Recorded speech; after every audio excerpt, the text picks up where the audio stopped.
When we die, we're gonna go to the grave. We will take nothing with us. So all your wealth and all your fame and all your glories, they will perish the moment your and my spirit leave this body. We will beg Jesus for mercy.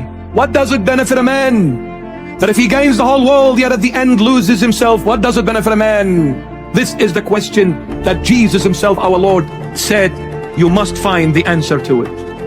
And if you can find the answer to this question, you have answered every other question that will ever come your way. We are living in a very evil time. It is a time where the prophecy of Isaiah is being fulfilled.